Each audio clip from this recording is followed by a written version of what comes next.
प्रिय बंधुगण आपण मैंने केबे भाबिछंती कि आमर विश्व सबु खाद्य ताजा ही होता है, किछि समय पर बासी हो जाए, किंतु एमिति गोटे जगह अच्छी जो जगह की खाद्य केबे भी बासी हो न थाए। से जगहटी कौन आपण मैंने जानती? आसंतु तार संपूर्ण रहस्य से जगह कौन और कहीं बासी हुए नहीं, आज आम तार संपूर्ण तथ्य और गुप्त रहस्य विषय जानिबा। नमस्कार, मु राधा, राधिका कहानी घर चैनल को आपण मानक बहुत बहुत स्वागत जनावछि। आपण जदि एबे जाय हम चैनल नुआ अछंती और सब्सक्राइब करना हंदी ता आगरो निहाते सब्सक्राइब करनियंतो। आसंतु आरंभ करिबा।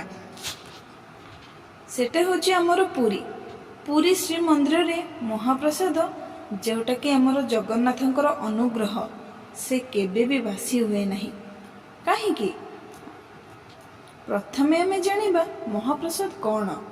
पुरी श्री मंदिर आनंद बजार रे श्री जीवंकर जो 56 प्रकार भोग प्रस्तुत करा जाए, सकाळे दुईपहरे और संध्या बेले एतिकिरे हजार हजार लोक ए भोग को ग्रहण करिथांती।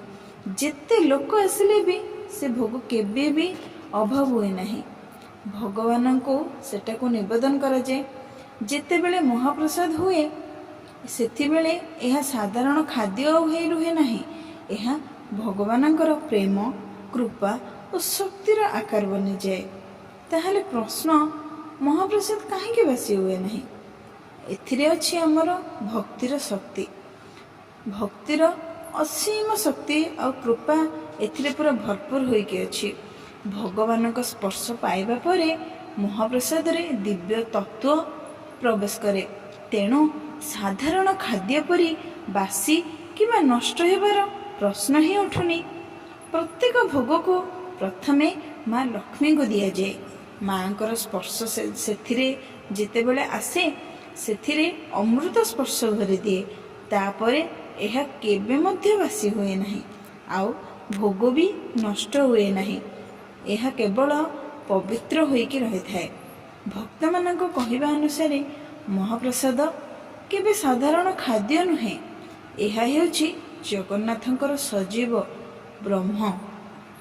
से विश्वास रे यह सबुबले ताजा और पवित्र होइकी रहे। पुराण रे एक कथा आसीछि, जने संत महाप्रसाद को बहुत दिन रखिथिले। से साधारण खाद्य जेपरी रखती सेहीपरि भाବରେ रखिथिले। किछि दिन परे जदि से साधारण खाद्य रखि थांते ताहा निश्चय दुर्गंध बा कीट आसी जाइथांता। किंतु ए महाप्रसाद दिन पर दिन सप्ताह पर सप्ताह रहिला, किंतु से सुगंधित थिला आउ ताजा थिला एवं पवित्र मध्य थिला।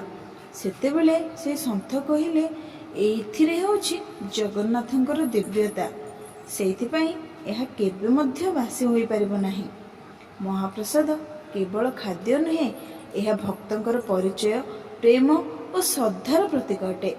भक्तमान कहते जेतेबेले आमे महाप्रसाद खाऊ सेतेबेले आमे केवल खाऊ नाहु, आमे भगवानक सहित हृदयर स्थापना करूछु।